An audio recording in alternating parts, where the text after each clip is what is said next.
76ers fall to the Wizards 119-114, a game they were trying to come back in. That's not good for the tagging standings. We'll break it down right here on Locked On 76ers.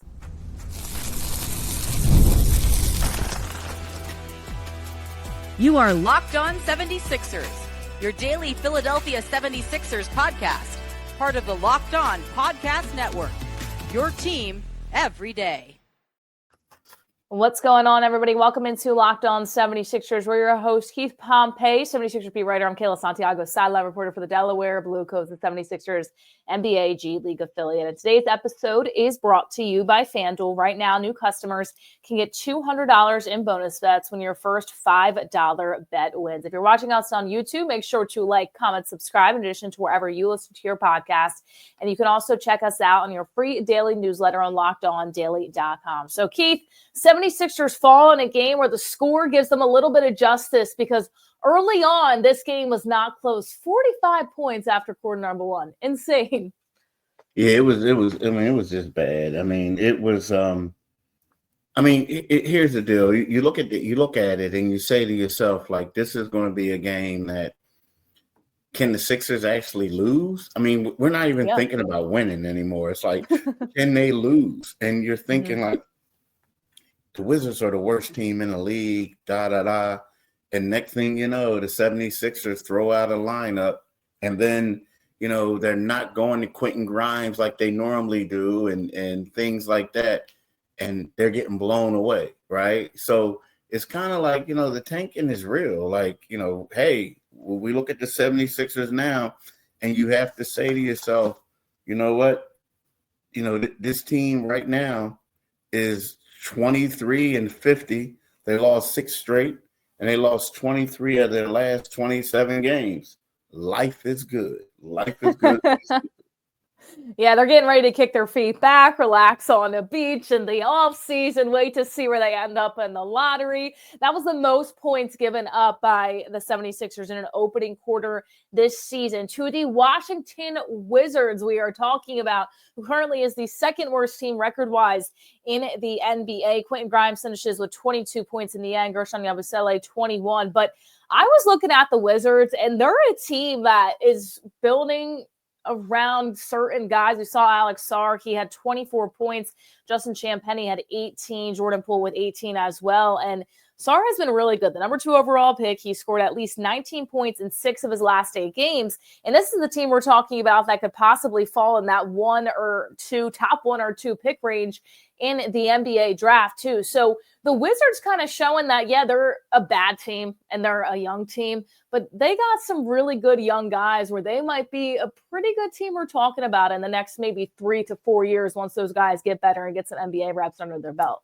Yeah, it depends on what they want to do. Because you talk about those guys, but when you think about it, Malcolm Brogdon didn't play, Marcus Smart didn't play, Corey Crispin didn't play. You know what I mean? Like the one guy who you look at it and say Chris Middleton didn't play, right? Yeah. So it just depends on what they want to do. And Alex Sarr, I keep saying put an S on it, but he looked like a phenomenal player out there. He was out there dominating. At one point, I was like, that's Tim Duncan with a 3-point shot, the way he was killing them.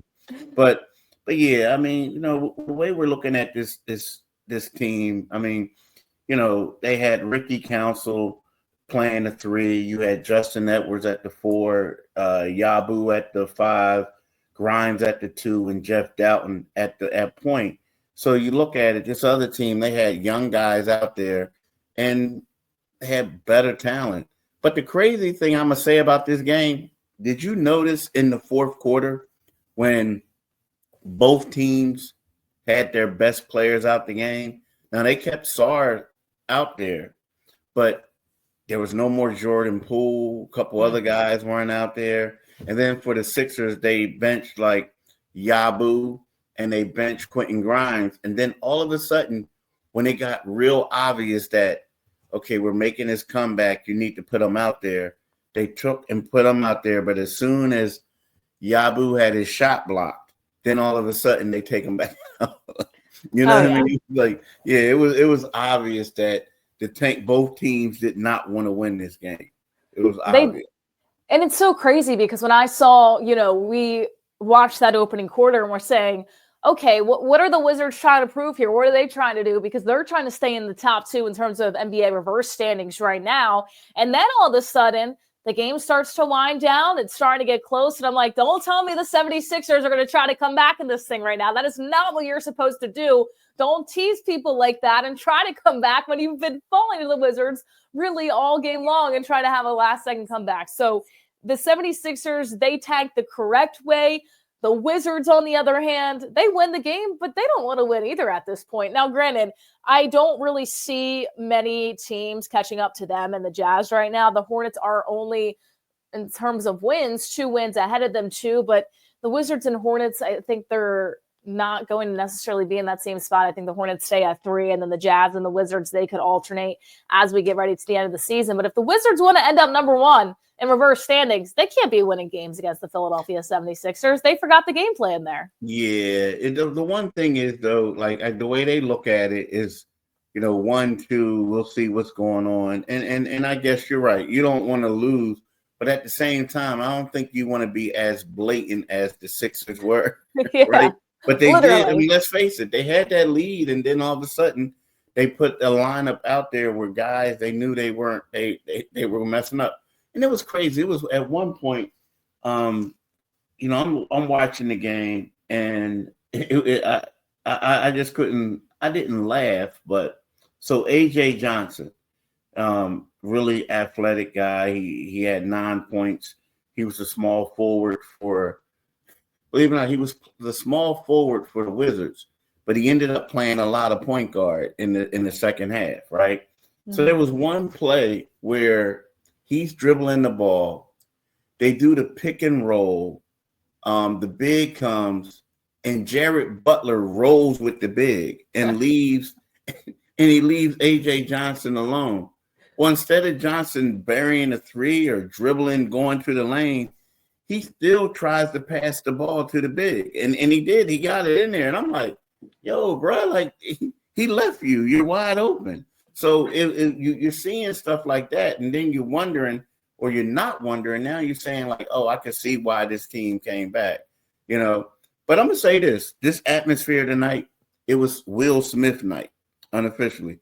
So he was there for the first half. But it was funny because then they did a sing-along to one of his songs in the second half. And I'm like, maybe you guys should have done it sooner because Will Smith had left the building at halftime. But they were doing the sing-along. It was kind of crazy, like funny. Like, Fans are there for really a lot of other things than basketball. Anything else that's going on in the arena, they might be there to see him coming in as well. But for basketball, maybe not so much too. And once again, both of these teams in this tank race here throughout the end of the season, less than 10 games to go throughout the year. So the Wizards, I mean, they do what they didn't necessarily want to do. They won the game. They come out on top 119-114 against Philadelphia. That's exactly what we want to continue to see from the Philadelphia 76ers. Quentin Grimes, you can keep it at 20-22. Don't go no more than that. We don't need a 40-piece from you no longer in this season, okay? It is all good. The 76ers, they fall in this game 119-114. But there was another team that I want to talk about on the other side that the 76ers are neck and neck with right now in terms of that 5th place in those NBA reverse standings that really, really played a terrible game last night. So we're going to break that down and just how bad that looks on the other side here on Locked On 76ers. And we do have to tell you about FanDuel. March Madness is here, and I know some brackets might have been busted. I know there's a lot of people that probably put St. John's in their championship. I was not one of those people, so my bracket is still good. Or winning the championship, and you're saying, oh boy, here we go. Well, guess what? Now you can actually just enjoy watching the game or placing live bets instead of worrying about that bracket if your bracket did falter after they fell out. FanDuel is giving you the chance to get in on the action like never before. Right now, new customers can get $200 in bonus bets when your first $5 bet wins. That's $200 extra bucks to use on everything from buzzer beaters to Cinderella stories and even who's cutting down the nets. We haven't seen too many upsets early on in this March Madness tournament. So now you have an opportunity. That's $200 extra to use everything from buzzer beaters to Cinderella stories. I'm thinking they're going to start a brewing a little bit here in March Madness. So you definitely want to go check that out. Picking my favorites. I've got my eye on a few underdogs this year, and FanDuel makes it easy to back them with spreads, totals, and game props. You're going to want to hit those on those underdogs coming up in this next round in the March Madness tournament. Staying in the action with tournament games happening almost every day, there's always something exciting to bet on. Easy and fast. The FanDuel app is simple to use, and when I win, I get paid instantly. No waiting around. So make sure you visit FanDuel.com and get in on the college hoops action all tournament long. You're not going to miss all of the action you can check out with FanDuel. All right, so how about the Nets?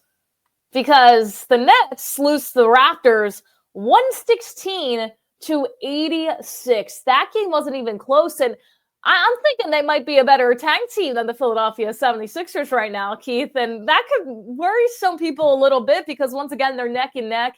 The 76ers and Nets have the same record at this point, but they just got blown out by the Raptors. Now, granted, I know Raptors have done that to Philly in the past, but still, at this point, it looks like the Nets are trying to even lose even more than Philadelphia right now, and they might have a better job at tanking is what we're looking at overall between these two teams at the moment.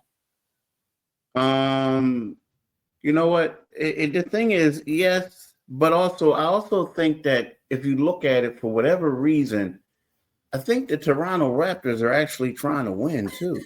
Yeah, good point. Good point. What I mean? You know what I mean? Like, they're actually trying to win. So it's like, yeah, Brooklyn is like, all right, well, y'all trying to win. We, at this particular point, we're trying to get this draft pick. So yeah, it's weird. I mean, because Brooklyn, it's funny because Brooklyn comes to play on certain games too. But what happened is they couldn't do it. They couldn't do it. They couldn't do it on this night. They just couldn't. So it is what it is. I mean, this race is becoming extremely interesting because they've been tied really for like the last 3 weeks. It's like, okay, the Sixers will like not play, and then they go up a half a game, and then the next night the Sixers will play, and then they're tied. Then they go up a half a game again. It's going to come down to the battle. It's going to be, it's going to come down to the very end to see what people do. But it's weird. Like, I think that the Sixers, the good part about it is if they both finish with the same record, Brooklyn has a better conference record than the Sixers. With that being said, the Sixers will get the fifth spot, and Brooklyn will get the sixth, assuming they both finish tied for fifth. So if I'm the 76ers, like, definitely you got to keep losing. You don't want to win at all. And you hope and pray that Brooklyn's like, you know what? No matter what, we're going to get our pick. So we're going to do something. But yeah, it's crazy. It's crazy. I mean, that was a horrible loss last night for them. It really was. I mean, there was a point where, I'm checking in on that game while the Sixers are happening, and you're like, okay, they're down by 14. Oh my goodness, they're down by 31 points at this point. Oh wow, they get absolutely blown out by the Raptors, who right now outside looking in. Now, the Heat are in the 10th spot. I don't think the Raptors catch them. They're in 11th place right now, so I don't really think that the Raptors are able to catch them, but you really never know. If the Raptors keep winning and the Heat lose at the end of the day, there could be some time to be able to cut that deficit and get that final play-in spot. But who knows at this point for Toronto. But yeah, the 76ers, I mean, purposely trying to lose games needs to be their MO, and we did see that last night as well. I genuinely thought last night too, going back to the Sixers a little bit, that we were going to see an absolutely horrible matchup of 76ers losing like the Nets did to the Raptors. And I was kind of shocked a little bit when they started making their comeback. And then you see, as you alluded to before, them saying, all right, well, we're coming back a little bit too much here. We actually want to lose this game. Let's pull some guys out. Let's do this thing where we have to go and continue to lose this contest against the Washington Wizards. But 45 points in the first quarter. The Wizards really able to have a lot of the momentum in that game, and you saw some better things from Washington than you did for Philadelphia. The good thing about Philly is Quentin Grimes was able to do his thing, 22 points from that standpoint. But other than that, I mean, this Sixers team, they're kind of becoming an interesting topic of conversation right now because of how bad they are and how close these reverse standings that we keep talking about are. That's what is piquing people's interest right now about the Philadelphia 76ers, because the Nets-Raptors game was a must-watch, and so is this Wizards-Sixers one in terms of this tank race that we keep talking about. Yeah, you're right. I mean, that's what it is. But it's funny because this was the first time that really where you saw they realized that, you know what, we can't keep Quentin in and keep giving him certain opportunities. I mean, I know he played 30-something minutes, but it was a couple of times when he was like trying to get it going and they take him out. So it's like as much as I think towards the end when they got within 3 points, but once they thought they were getting, they got within 3 points. Like that's when they tried. But aside from that, yeah, the tank was real. I mean, there was one point where you looked at it and Quentin Grimes was on the floor with 4 guys who were in the G League. Like, you know what I mean? Like, and yeah. It was just like, 4 of them. And now I get it, 2 of those guys, they were two-way guys, but they played a lot in the G League at that particular time before they came, before they got their stuff converted. And I'm talking about Jared Butler. The other one is Justin Edwards. So, but you're looking at it, you're like, wow, like this is bad. And, I'm looking at this Washington team, and I don't know if it was the same with them. I felt like these were just young guys who they drafted or signed, who a couple of them were G League, in there, but it wasn't like how the Sixers are. Like every night they're dependent on guys. Like look at the guy Philip. What's his name? Philip Wheeler. I mean, He's a guy that he plays for the Maine Celtics. Mm-hmm. He was in Westchester for a shoot around this morning. He signs the contract with the Sixers a 10-day, and he's like coming down the turnpike to make it on time for the walkthrough, and then they play him. You know what I'm saying? This is just crazy right now what's going on. It is insane when you put it that way, too, because looking back at the two-way players that the 76ers have converted their contracts to, Ricky Council, I remember when he was the two-way with the Blue Coats and the 76ers, and there'd be some games, Blue Coats might have an 11 a.m. game, Sixers have a 7 p.m. game at Wells Fargo Center. They're playing in the morning with the Blue Coats and at night with the 76ers. The difference now is you're signing these guys at 10 days, and this just keeps happening. You're just calling up guys out of nowhere saying, oh, hey, do you want to put a Sixers jersey on tonight and come out and play? You got about, an hour till tip-off. Come in, warm up, do your thing. And you're going to be on the court, and you're going to get some minutes, and you're going to play some basketball, because that's where the 76ers are right now. It is crazy because, all of these 10 days that you see consistently and you're updating and throughout the G, a lot of them with the 76ers name on it. They are just trying to bring guys in that we haven't seen in a 76ers uniform. Of course, he was with the Maine Celtics too. But for those guys, it's a huge deal. It's a 72nd NBA call-up. For those guys, it's huge. You have an opportunity to end the NBA season with an NBA team in these last 10 games. For the 76ers, it's just them saying, well, anybody that wants to come play that's not going to help us win games, that wants to get some playing time, here you go. Here's your huge opportunity with less than 10 games left on the season. Yeah, I mean, it's going to be interesting. It's going to be very interesting. That it will be. 76ers, once again, they fall 119 to 114. We're going to keep talking about what this updated picture of the reverse standing looks like. I know a lot of people are trying to figure out where the 76ers are, what's going to happen by the end of the season. We can't tell you that, and kind of look at the remaining schedule for Philadelphia as well. It was a good loss for the 76ers and one that they definitely needed, because Brooklyn also did fall in that game. So you don't want the 76ers to win and then the Nets to end up losing. That would have not been good for Philadelphia. So we'll touch on that on the other side.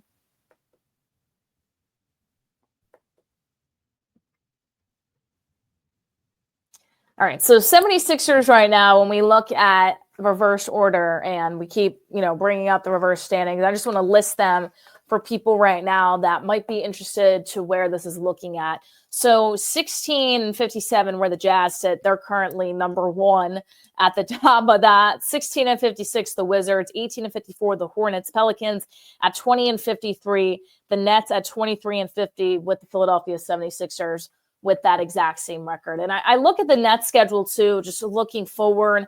They have interesting games. They have the Clippers, which that's going to be a loss. That's on Friday at 7:30.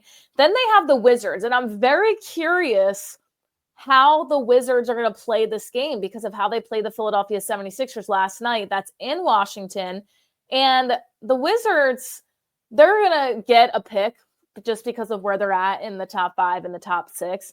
But at the same time, they might be in a situation where they're saying, oh, we just won against the 76ers. Do we really want the Utah Jazz to keep losing? And then we beat the Nets, and all of a sudden the Hornets are really kind of creeping in on our record right now. So that's going to be an interesting game in terms of what we look at in these tank standings, reverse standings, whatever you want to call them. On the other side for the Sixers, I mean, all these games, Keith, I realistically think that they could lose out. The only game I think they might try to win, maybe this Heat game coming up next and the Wizards that they have on April 9th in Washington. But other than that, there's a good chance that the 76ers might lose out. And that's a good thing for Philadelphia. Yeah, they may lose out. It's a good thing. The crazy part, though, the hard part is, but when you look at it, the 76ers have the second easiest schedule, right? Mm-hmm. Remaining. Who has the easiest one? Toronto, yeah. So you know what I mean? That's the crazy part. Well, let me see. Like the Sixers' schedule is no longer the easiest coming forward. Now it's the 5th easiest schedule. I don't understand that how it dropped. It's like you got Toronto, Miami, Boston, Atlanta, Minnesota, and Philly, right? And then you have Milwaukee and Brooklyn. So that's going to help the 76ers out. But, to me, this is a little mind-boggling because when you look at it, it's like, okay, they have 3 teams left, Minnesota, the Knicks, and the Milwaukee Bucks. But they have a game against Washington, right? Mm-hmm. A game against Toronto, 2 against Miami, 1 against the Bulls, and 1 against Atlanta. So to me, that's crazy. But Toronto, that's the hard part. Like but see, the good part about the 76ers is like Toronto seems like they want to put it like lay the wood on teams, right? They want to spank them.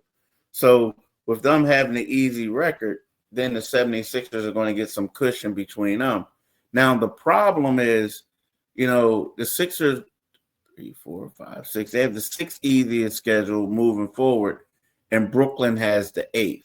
So, Brooklyn, their tough games, like you said, the Clippers and Minnesota twice, that should help the 76ers out, I think, at the end. Yeah, definitely. It should from that standpoint. And if you look at the Nets too, I mean, there's no way that they're going to try to win any games based off what we saw. Now, you alluded to it earlier, and it's a good thing to point out. The Raptors actually looked like they wanted to try and dominate and win that game, and they still may have a little bit of something left in their season. That's what they were playing like against the Nets. But the Nets, I think that they might be tanking the best right now. When you look at who's tanking the best out of the top 5, listen, the Jazz and the Wizards, they just have bad records. But the Wizards showed us last night that maybe they were trying to win that game a little bit too. They had some really good young scorers out there in addition to the Hornets. They're just a bad team. But the Nets right now, they seem like they're really, really, really trying to lose these games purposely in addition to the 76ers. The last game that was close for them, you can look at, was the Pacers the second time, 105-99. That was an OT. They took the Pacers to on March 20th. But it is just crazy, this race right now. And the interesting thing about it is that when a lot of these things happen, you look at it and you say, okay, well, the 76ers are losing games. What's the point of watching this, that, and the other, turning into, oh, wow, Nets Raptors is must watch. 76ers Wizards is must watch. Who's going to lose? Where are the teams going to end up? How is that going to affect the reverse standings? It is crazy times right now with about 6 to 8 games left in the entire NBA regular season. And the 76ers are a part of that craziness at the moment. You know what? I do think at the end, I think Washington is going to basically end up with the worst record. I do. Really? Yeah, I do. And the reason being is because, again, we keep going back to strength of schedule. They have the 11th, toughest schedule right now. Easiest schedule. Whereas Utah has one of the toughest remaining schedules. They do. Like, they got to go to OKC, right? They have 2 games against the Rockets, right? A game against Denver, a game against the Pacers, and then one against the Timberwolves. They have 3 teams that their easy opponents are the Hawks, who are trying to get a play-in tournament, Charlotte, who canceled Christmas, and then Portland, at times, they're just inconsistent. So when you look at that, I just feel like that, this was one of those, I hate to say it, you have a game where you're tanking, but also you want the guys to feel good about themselves. Like, I know we're used to getting drilled, but let's just have one game where we can celebrate. And I feel like that was last night's game for them. But yeah, they have like the 6th toughest remaining schedule. Yeah. So they're right where they want to be, is what we're saying too. Because they're right where they want to be, and the teams that they're playing are teams who want to get or battling for playoff seeds too. Yeah, and they're going to try. I mean, they're going to come in and win regardless, I think, but they're really going to put everything out there so they don't leave it up to chance for the Wizards for some reason to be able to come out on top. It's going to be interesting too with them having Alex in addition if they get that number 1 overall pick and they get Cooper Flag. The Wizards, I do think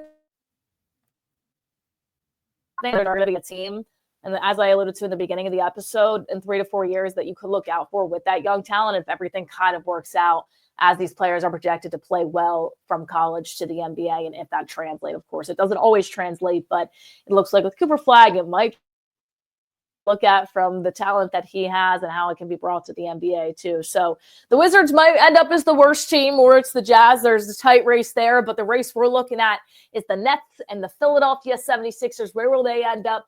Time is still to tell, as the 76ers do have another game coming up that you would want to pay attention to. That game, they have a rest until Saturday at 7:30 p.m. still at the Wells Fargo Center. That is against the Heat. And then the team they're looking at to go against, we're looking at here, is the Nets have a back-to-back. They have a game on Friday against the Clippers, and then a game Saturday against the Wizards, excuse me. So that is 2 games people are going to be looking at in terms of what the Sixers need to do on Saturday as well in that game against the Miami Heat. But they do fall last night to the Wizards 119-114 and continue to try to the race to the tank here as the season comes down for the regular season in the NBA. Thank you for tuning in to Locked On 76ers.